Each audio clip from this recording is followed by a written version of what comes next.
Welcome to New Mexico Black Rifle Operators Union. I'm your host, Sean.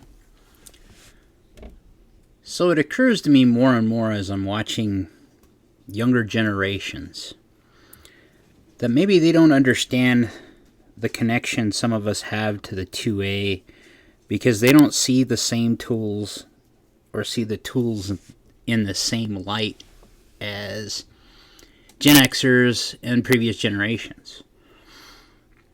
So, with that, we're going to start a new series.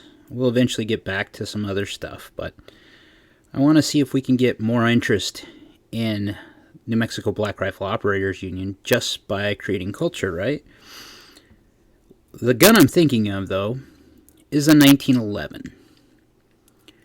Now, the 1911 is a John Browning design, and in my humble opinion, it is one of the best triggers of any pistol you can own to this day. The gun saw 2 world wars, several skirmishes, and served the United States military up until the 80s, and in some form is still being used by the military. Civilians love it because there's this cachet that comes from the 45 ACP cartridge. My issues with the gun have honestly ever been capacity. I love the 1911. I'm not a huge fan of carrying it in its cocked and locked configuration, which is the only way you can conceal carry it reliably. That said, it can be done. Enter, more recently, the 2011s have come into play, and they've downsized from the 45 caliber to the 9mm. Or the 40. I've seen them in 40, and I've seen them in 9, I've seen them in 45. But the 2011s double the capacity, roughly. That's the best way I could put it. And in a 9mm with double the capacity that it once had, which would have been 7 or 8 rounds, now it's more like what any other modern pistol would be. But every one of those modern pistol derivatives, Glock, SIG, Smith & Wesson, all owe their lineage to John Browning and his design, his basic design of what the 1911 is. If you take a modern pistol apart, you will have a spring and a guide rod underneath the barrel. How the barrel locks into the frame of the pistol, and how the slide interacts with the barrel to tilt, to cycle the pistol, are all inherited from the 1911. So, for the younger generations, when I look at something like the 1911, I see a historical piece, but I see something that is designed so well that in the early 1900s, when this gun was first coming into its own, it was adopted by the military. And it wasn't until, I think, the mid-80s that the Beretta 92 replaced it. And part of the reason why was capacity, and the other reason why was they had some people that couldn't manipulate the gun because of the springs being too strong in the 1911. At least that's the mythos around it. I personally think it had more so to do with capacity than anything else. Enter, a couple years ago we adopted, the Army did, and the Marine Corps by extension, adopted the SIG P320 in all of its forms for military service to replace the Beretta 92. Now, the reason why the Beretta was replaced, quite simply, was it was getting long in the tooth. American military guys reported lots of failures in the field. Now, if you watch gun tubers like Mr. Guns and Gear and Mac or Tim at Military Arms Channel, they tell you why that's probably not the case. It was probably just they've been in service forever. The magazines have been shit-kicked around forever, and they were rarely serviced because they weren't a priority.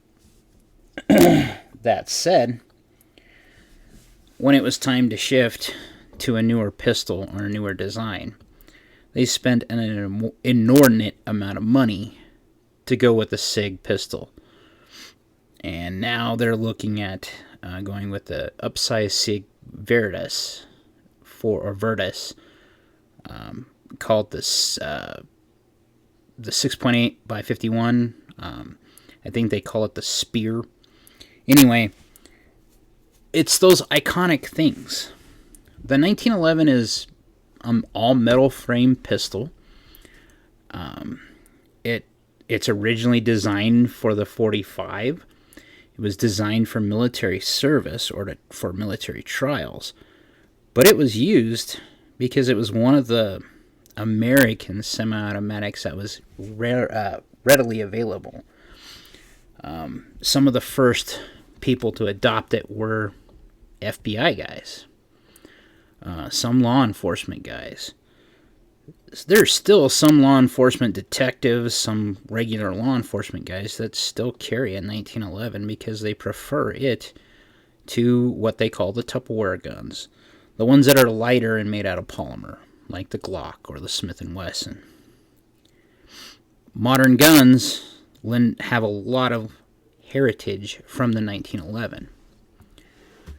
For instance, 1911s nowadays, with the new metallurgy that they've got, are getting pretty competitive to being close to the same weight as, say, a SIG P229.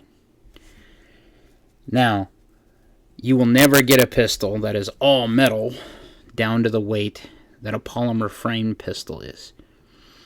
And if you had to carry one all day, every day, which you should be able to, I think that would get in the way if it was an extra pound that you were going to have to carry. Now, one of my 1911s, the one that I don't carry anymore because it is worth a small fortune, I found out, I carried it for years. I have zero problems with a 1911. They just need good magazines. And mine was particular to certain types of hollow points and certain type of round nose. But once I figured out its ammo diet, it was pretty reliable. So much so that I would trust my life with it. Nowadays, I carry a Glock, or honestly, my Ruger, my LCP Max. I don't feel the need to have a 45 anymore. It's all about shot placement for me. And I can put a shot with my LCP Max in a tighter group than I could ever with my 1911, and that's saying something. Now my Glocks, I can do about what I did with my 1911s, but I can also shoot them a hell of a lot better than the tiny LCP Max.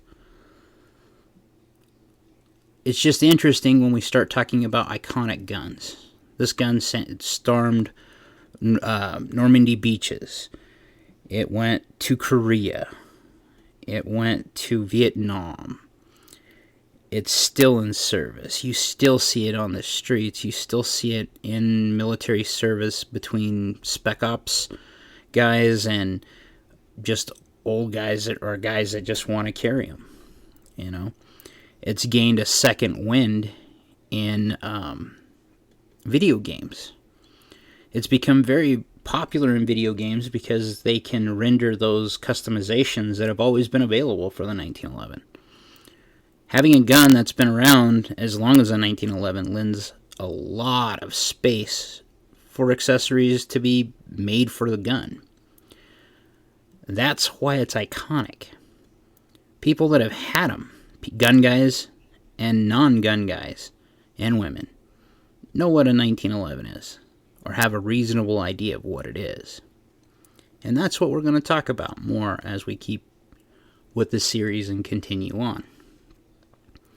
Next one, I think we'll cover the AR-15 and why it's iconic. You know, every granddaddy and every guy who's a gun guy has a 1911. There's a couple of guns that will always be a Boomer Fudd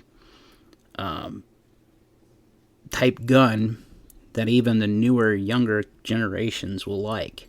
The 1911 is it. And it's because it's reliable, it's customizable, and they work. It really boils down to what you feel you need for capacity. Why do I carry the guns I do? Because even with my LCP Max, I double the capacity of any of my 1911s. Unless I have some extendo magazine. And less recoil. And nowadays, with today's bullet technology, almost the same expansion in ballistics, if not better ballistics. But the more we get to this impasse that's happening in our culture, we need to stress why these guns are iconic and why you just don't get rid of them. In the 1911, there's a lot of history involved in that gun itself, American history. Whether you're black, white, whatever race, color, creed, doesn't matter. That is your history. You can find every soldier, support soldiers especially, had 1911s on their hip during the war. And that was their sole means of support or defense back then. You know, we have lost that connection to we need defense sometimes.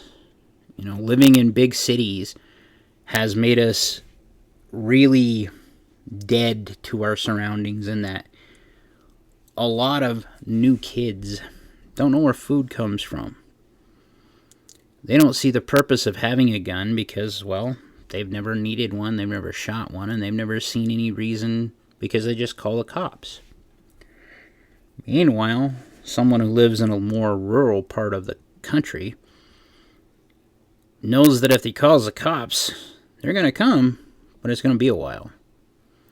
So they're kind of on their own.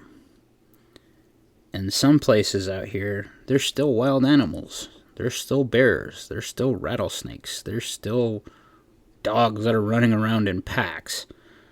That happened to someone a couple weeks ago in New Mexico, I've heard. So this stuff isn't trivial. It's stuff that should be remembered. Especially something as famous and something as American as apple pie, baseball, and everything else is the American 1911. So much loved that it was copied by the Germans. In World War II, when they found plants that were making 1911s, they continued the process. You can find 1911s with Wehrmacht acceptance marks. So it's iconic. It's served. It works. And when seconds count, and you have minutes before help arrives, the 1911's always ready. Like, share, subscribe, be great.